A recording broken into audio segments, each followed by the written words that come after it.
A chandelier flickered above the grand ballroom of Buckingham Palace, casting fractured light across faces frozen in polite awe.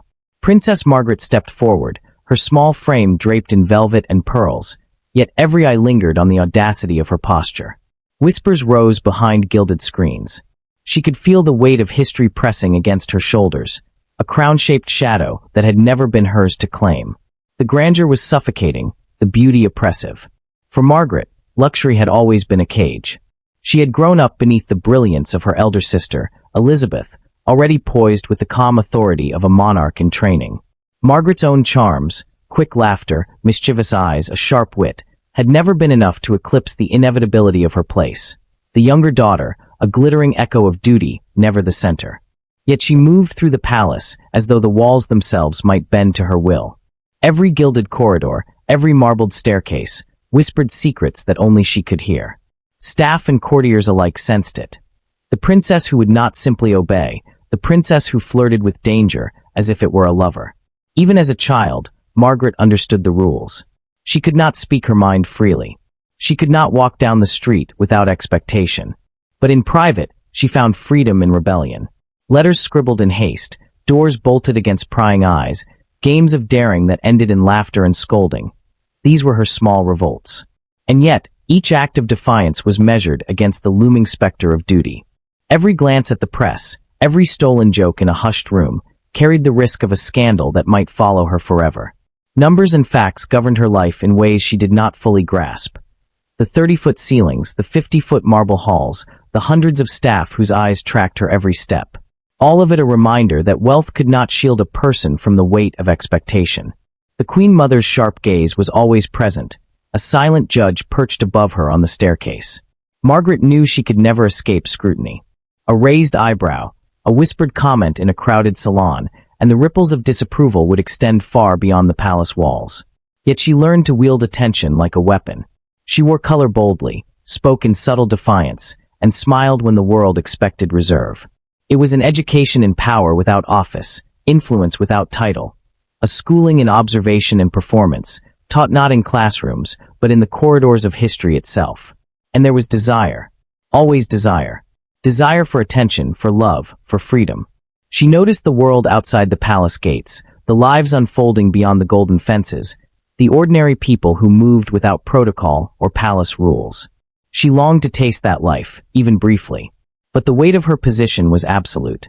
Every friendship, every romance, every rebellion was measured against an invisible ledger of public consequence.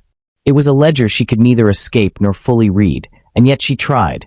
In letters sent and retracted, in gestures both public and clandestine, in laughter that carried a bite of defiance. By the time she was 17, the patterns were clear. The golden cage had bars forged from tradition, expectation, and duty. The gilded corridors were hallways of scrutiny.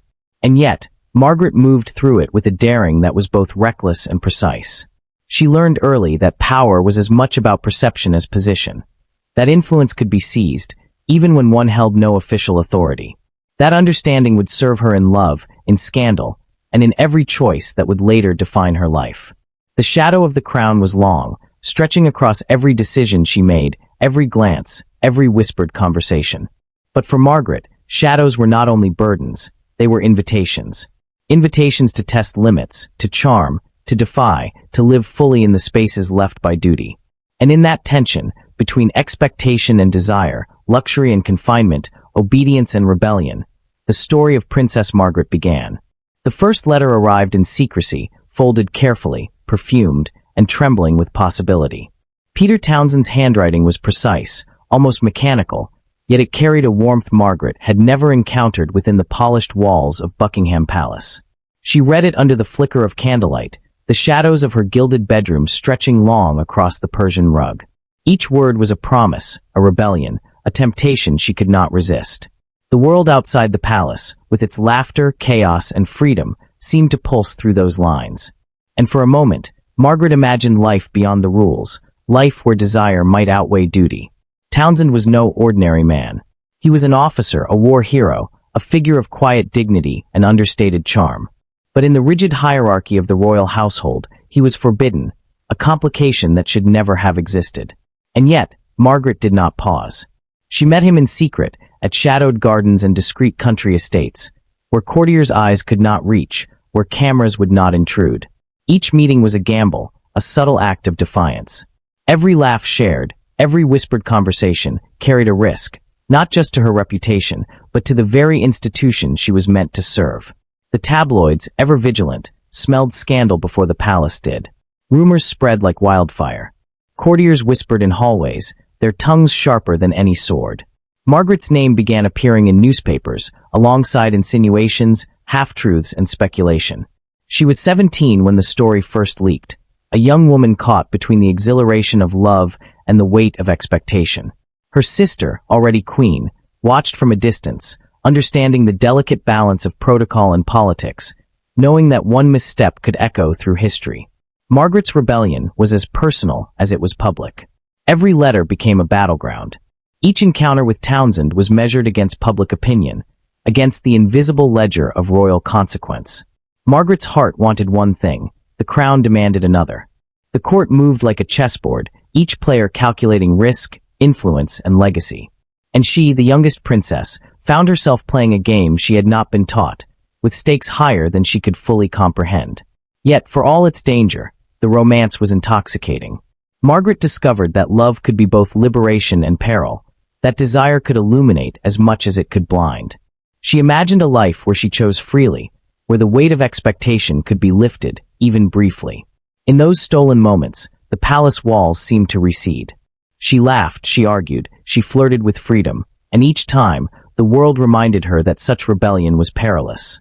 The palace's response was precise and unyielding. Advisors warned, letters were intercepted, and the Queen Mother's disapproval was both subtle and absolute. Margaret was told that marriage to Townsend would be impossible. The Church of England forbade it, the monarchy demanded it, history dictated it. And yet she resisted.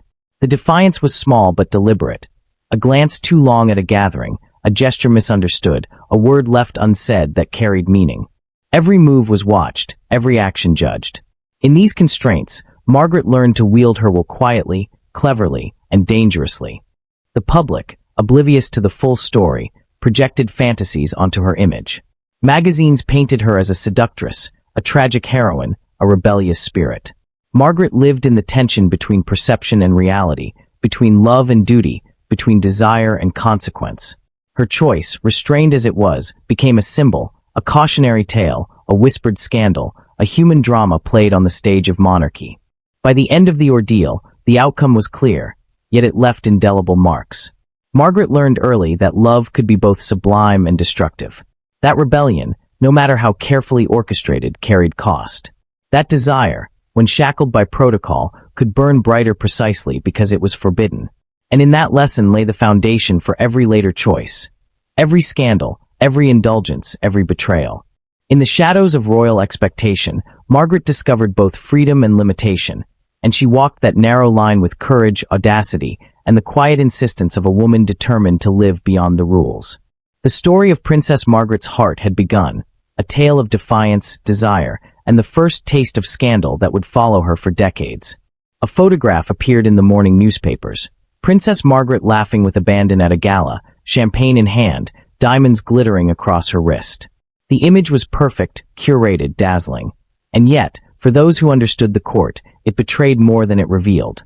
Behind her smile lay a woman navigating the treacherous intersection of desire, indulgence, and obligation. Every gesture, every glance, was measured against public expectation, yet she had begun to carve a life that was distinctly hers, one scandal at a time. Her marriage to Anthony Armstrong Jones, soon Lord Snowdon, began as a fairy tale in public perception. Photographs captured their courtship with meticulous precision. Margaret in silk gowns, Anthony in tailored suits, hands intertwined, smiles synchronized. But behind the camera shutters, the story was far more complex. Anthony was ambitious, charming, and occasionally cruel. Margaret, for all her charm and audacity, was fiercely independent, unwilling to submit fully to even the closest confidant. Their love, like much of her life, existed in tension between intimacy and ego, devotion and defiance. The scandals began quietly, almost imperceptibly. Rumors of affairs, whispered in the corridors of palaces and offices, leaked into tabloids hungry for intrigue. Margaret's indulgences became public spectacle, Lavish parties, extended stays in Paris, jewelry that rivaled the crown itself. Every moment of pleasure was shadowed by scrutiny. Courtiers watched, advisors whispered, and photographers lingered just beyond the garden gates. The public was fascinated, repelled, and captivated in equal measure. Margaret had become a symbol of desire and danger, the embodiment of a life lived in tension between the rules and rebellion. Betrayal came not only from Antony, whose own affairs became the subject of gossip, but from the very institution that demanded loyalty above all else. Letters intercepted, private conversations repeated in salons, confidences betrayed. The palace was a theater of subtle treachery. Margaret learned that intimacy was never safe, that trust was a currency as volatile as the markets her family would never touch. And yet, she continued to navigate this landscape with a mix of elegance and defiance, a woman determined to claim her own narrative even when every step risked exposure. The press became both adversary and mirror. Every glance, every outfit, every indulgence was recorded, dissected, and displayed for the world. Margaret's life became a series of contrasts. The golden halls of Buckingham Palace against the smoky clubs of Paris, stately portraiture against tabloid caricature, public appearances that demanded decorum versus private moments that celebrated rebellion. Each incident, no matter how trivial, escalated in meaning. The public saw drama, the palace saw a breach of protocol. Margaret saw life in full color, vivid and unsparing. Her children, David and Sarah, became silent witnesses to this world of excess and betrayal. Their lives intertwined with the scrutiny she faced, yet Margaret's love for them remained fierce, even as she struggled to reconcile maternal responsibility with her own desires. Every decision regarding their upbringing, every public appearance, was tinged with the knowledge that her choices would be judged, dissected, and immortalized. The golden cage was as present as ever, only now it shimmered with scandal rather than ceremony. By the late 1960s and into the 1970s, Margaret's life had become a study in extremes.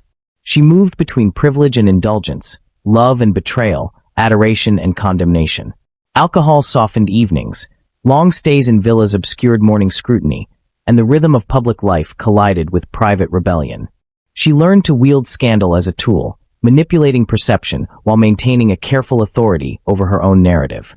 Every appearance, every smile, every whispered rumor became part of a deliberate performance, a psychological chess game played against the monarchy, the press, and society itself. And yet, for all the glamour and rebellion, the consequences were unavoidable. The marriage deteriorated, alliances faltered, and loyalty fractured. The world that once admired her audacity now scrutinized her failures with equal intensity. The golden cage had expanded, grown more intricate, its bars invisible yet unyielding. Margaret realized that indulgence was never without cost, that rebellion could charm or destroy, and that even the most carefully managed scandal carried personal and public consequences. In the glare of public attention, Margaret remained both prisoner and artist of her own life. Each betrayal, each excess, each fleeting pleasure contributed to a portrait of a woman who would never be tamed, never fully constrained, and never entirely understood. And as the whispers grew louder, as photographs captured moments meant to be private, one truth became undeniable. Margaret's life was no longer merely a story of royalty. It was a story of human desire, ambition, and the price of living outside the lines. In the quiet of her later years, Princess Margaret walked alone through the corridors of her estates, the walls lined with portraits that tracked the passage of time and the weight of her choices. Each painting, each photograph, each gilded frame whispered the story of a life lived under scrutiny, a life that had danced on the edge of scandal and desire. The world outside had moved on, yet inside these halls, the echoes of past indulgences, betrayals, and loves lingered like shadows at dusk. Her divorce from Anthony Armstrong-Jones had been finalized years earlier, a formal acknowledgement of what everyone had long suspected, that even love, in the gilded cage of royalty, could fracture under pressure. The children, David and Sarah, carried forward both the public fascination and the private burdens of their mother's choices. Margaret had learned the hard truth, that affection could coexist with rebellion, but that every indulgence, every act of defiance, exacted a cost. She had lived visibly, extravagantly, and rebelliously, and the consequences had followed, relentless and unyielding. Even in isolation, she remained a figure of fascination. The press chronicled her health, her travels, her friendships. Each article, each photograph, each whispered rumor became another layer in the architecture of her legacy. Margaret understood, more keenly than ever, that her life was a performance, one that had been observed, judged, and mythologized from the beginning. Her laughter, once spontaneous, had been catalogued. Her heartbreak, once private, had become public narrative. Yet she moved through these final years with the dignity of someone who had always known the stakes and had played the game on her own terms. The golden cage of her youth had transformed into a different kind of prison, one constructed from memory, consequence, and expectation. Yet within it, she found moments of agency. She cultivated friendships with artists, diplomats, and thinkers who understood the complexity of her existence. She traveled, sometimes lightly, sometimes with the pomp of old tradition, but always on her own terms. Margaret had learned to wield autonomy subtly, mastering the quiet power of choice when the visible power of position had never been hers to command. Reflection was inevitable.